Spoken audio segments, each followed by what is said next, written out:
All rise. Court is now back in session. You can have a seat. I understand you're Mr. Ramos Valdez, is that right? Yeah. It's nice to meet you. This is State of Washington versus Ramos Valdez, case number 23-1-076041, Kent designation. If you will confirm your name, starting with counsel for the state. Luke Parker for the state, also present as victim advocate Kimberly Luna. All right, defense. Good afternoon, Your Honor. Deborah Wilson. I'm standing in for the attorney of record, Susan Sobel, who is currently on leave. Our client is present to my left and has the assistance of a Spanish-speaking interpreter today.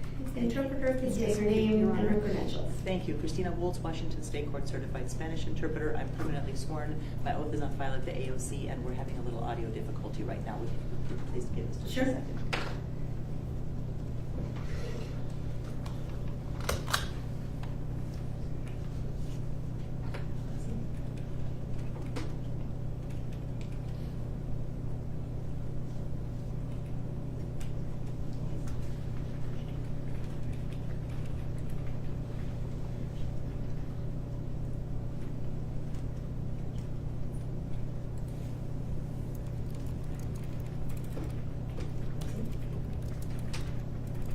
Sorry, Your Honor. No worries. Yeah. Yeah. Thank you to the interpreter for your assistance again. It's nice to see you. There is media in the courtroom. Does anybody wish to be heard, or should we just proceed? Mr. Parker? State does not wish to be heard. Ms. Wilson? Neither does. All right. We are here for sentencing. I did receive the reports from both parties prior to sentencing today. Is there anything preliminarily before I hear your recommendations? Anything preliminarily from the state? At the time of the plea, Your Honor, the state elected to file a non-felony plea agreement. We did file the felony plea agreement in the state's recommendation form. The non-felony plea agreement doesn't say much, but just to complete the record, we've printed out a copy, provided that to defense, and we anticipate on filing that. And do you, so not the statement of defendant on plea of guilty, just the plea agreement itself, is that correct? And only with respect to count 2. Sure. All right. Ms. Wilson, anything that you need from me as to that issue? No, Your Honor. I'll just need to review that with my client at the end of the hearing. I did warn him that this would be happening today. Okay. Anything else preliminarily, or do you want to do that now, or anything else preliminarily before I hear the recommendations for sentencing? We can do it at the end when we review the rest of the paperwork if All that right. works for the court. Mr. Parker, what did you want me to know? Your Honor, Mr. Ramos Valdez pled guilty to 2 charges, assault in the first degree and reckless endangerment, and the parties are before the court with an agreed sentence recommendation. Assault in the first degree is a serious violent Class A felony. The maximum possible penalty is up to life in prison and a $50,000 fine. Mr. Ramos Valdez has no prior criminal history. His offender score is 0 on that charge, which means his standard sentencing range is 93 to 123 months. The state's asking this court to impose 93 months and to impose 36 months of mandatory community custody following his release from prison. The state's asking this court to order no contact for life with Jorge Moreno Rios and Tiana Gomez Hernandez. Separate and apart from that condition of sentence, the parties have agreed to a no contact order, which we will be handing forward at the conclusion of this hearing. Felony firearm registration is mandatory on a serious violent offense where a firearm is used. So we would ask the court to impose that accordingly. The state's asking this court to order restitution in an amount to be determined at a later date, and takes no position on other fines and fees. The state's asking that this sentence run concurrent to count 2. Count 2 is a gross misdemeanor charge of reckless endangerment. The maximum possible penalty is up to 364 days in jail and up to a $5,000 fine, and there is no standard sentencing range. Mr. Ramos Valdez has already served the maximum on count 2, and we would just ask that the court impose and close on count 2, concurrent to count 1, with no further conditions on count 2. There were 3 victims in this case, Your Honor. Jorge Moreno Rios was shot in the neck. His girlfriend, Tiana Gomez Hernandez, wasn't shot, but she was sitting right next to him, and she was certainly shot at, and she was pregnant at the time. And then close in time on the same roadway, different milepost, Manuel Martinez was shot at and his car was hit. Mr. Martinez has no input for today's hearing. He did not wish to be involved in the process from the start, and he did not wish to be contacted further by the prosecutor's office. Mr. Moreno Rios and Ms. Gomez Hernandez have spoken extensively with Ms. Luna, who, after the state's presentation, will offer a statement, Your Honor. The state would like the court to know that this plea agreement took into consideration the evidence in this case, which the state felt was strong evidence, the mitigation that was provided by defense, which didn't specifically endorse a mental defense if it went to trial, but certainly led the state to believe that if this had proceeded to trial, it would have been under a mental defense. As the state would also wish the court to consider the fact that one of the victims did not wish to participate, while 2 of them were very much participating and have their own feelings about what an appropriate sentence in this case would be. If the court has any questions, I'm happy to address them, but I would just ask the court to hear from Ms. Luna with respect to the wishes of Ms. Gomez Hernandez and Mr. Moreno Rios. I don't have any questions, and yes. Good afternoon, Your Honor. Victim Advocate Kimberly Luna on behalf of the named victims. I've been working with Mr. Moreno Rios and Ms. Gomez Hernandez for the last 16 months. Though they were unable to appear today, both Mr. Moreno Rios and Ms. Gomez Hernandez have asked that I share input to the court on their behalf. Mr. Moreno Rios and Ms. Gomez Hernandez do not support the plea agreement. Mr. Moreno Rios was driving on the freeway when he was shot and struck in the neck, just a couple millimeters from his carotid artery. In his vehicle was Ms. Gomez Hernandez, who was 6 months pregnant at the time. By the grace of God, they were able to manage pulling his vehicle over as the bullet remained lodged in his neck. Mr. Moreno Rios was not the only one shot at. He just happened to be the only one who was hit. This incident could have ended very differently. Many people could have been injured or died that night. And for the rest of their life, Mr. Moreno Rios and Ms. Gomez Hernandez will have to live with the trauma brought on from Mr. Ramos Valdez's disregard for human life.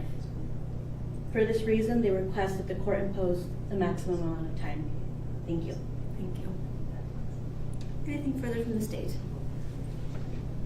No, Your Honor. Ms. Wilson, what would you like me to know? Good afternoon, Your Honor. As I mentioned, I am covering for Susan Sobel.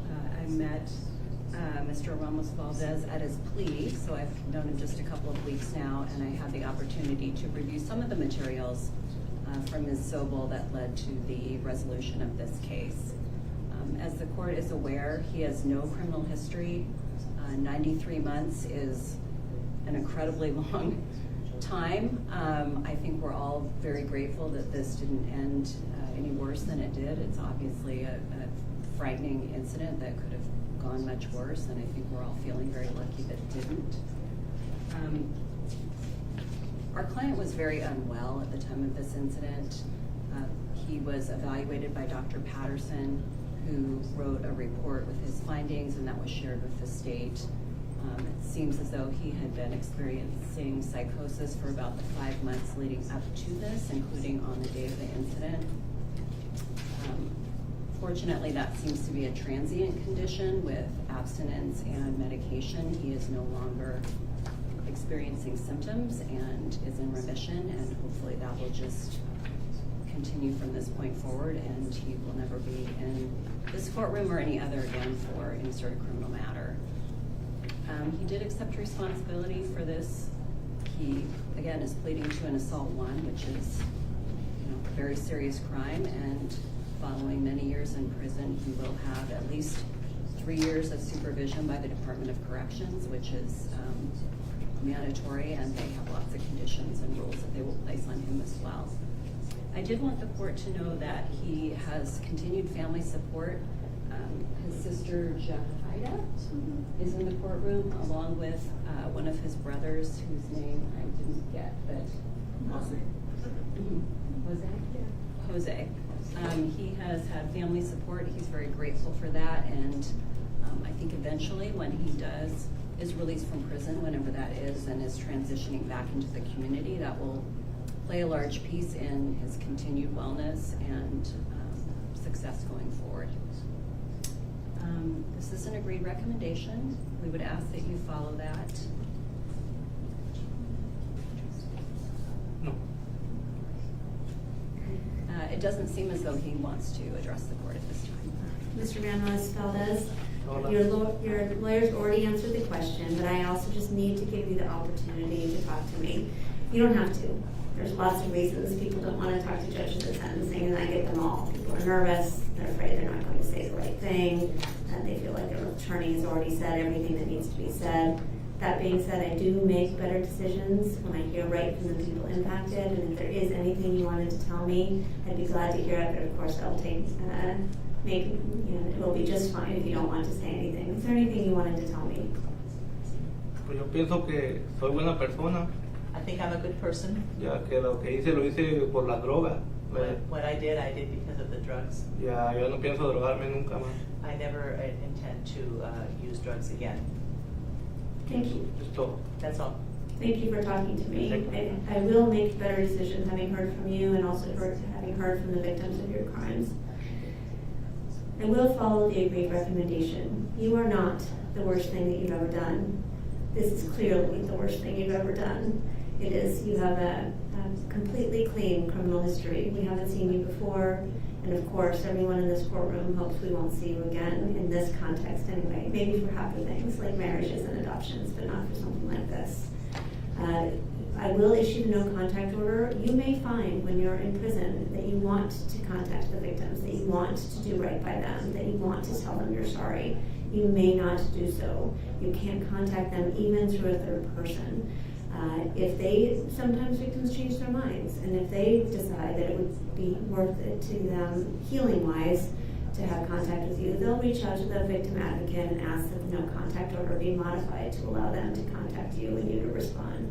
But even if they contact you, do not write back, because this no contact order is only a one-way street. It only prohibits you from having contact with them, not from them. For instance, writing a letter, and those things happen. So do not write back to them as long as this remains in place, which is life until I lift it, or somebody's sitting in this chair. So I will impose the 93 months, followed by 36 months of community custody. I know it's a long way out, but you have to immediately get in contact with your community custody, your corrections officer upon release. I think it's 48 hours or something like that, and they're very strict about that. So make sure when it comes to the day of your release that you get into immediate contact with the person who's been assigned to your case. I am issuing that no contact order for life. I am issuing the firearm registration. That requires for 4 years after you're released from custody that you register with the sheriff wherever you're living. And it's an ongoing obligation that you have to register, and it's a gross misdemeanor if you do not. I do find that you're indigent, and I won't impose any fines or penalties other than potentially restitution. If the victims do request a restitution, we'll set a hearing. Does he waive his presence at that hearing? He does, Your Honor. Well, that will be noted. Mr. Parker, is there anything else you need from me in terms of filling out the judgment and sentence? I don't believe so, Your Honor. Ms. Wilson, anything else you need from me orally? No, Your Honor. All right, thank you.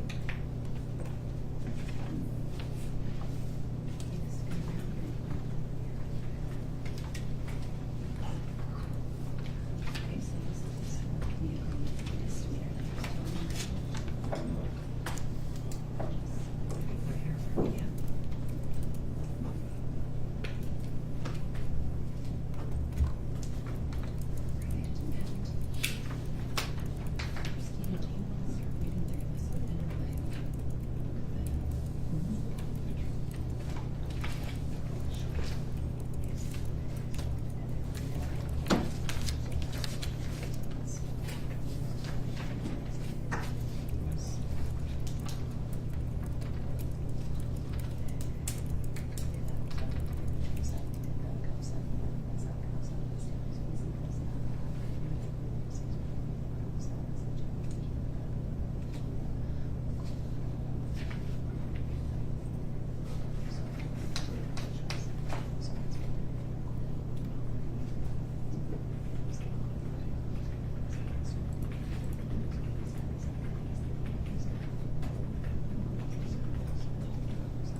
Your Honor, may I start handing documents forward as I finish reviewing them? Okay.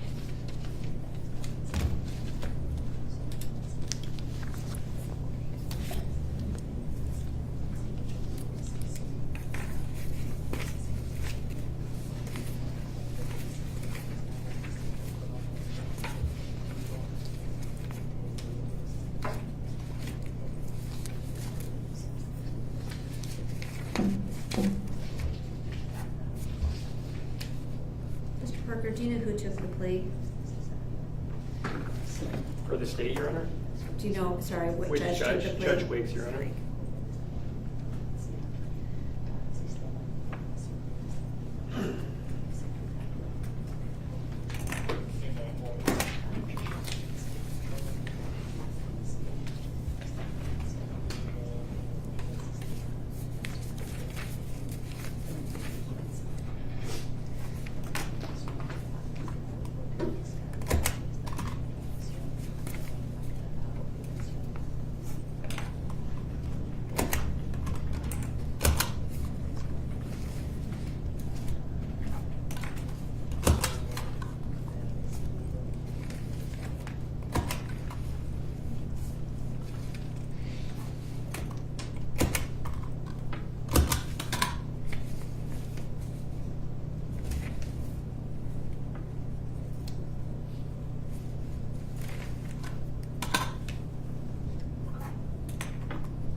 I should have noted, I'm also following the recommendation to impose and close on the misdemeanor. Thank you.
Mr. Parker, did you not want me to check either box for the firearm restoration notification from prosecutor and then no contact, or did you just not have enough information from the victims about that? Let me take a look. Yes, Your Honor.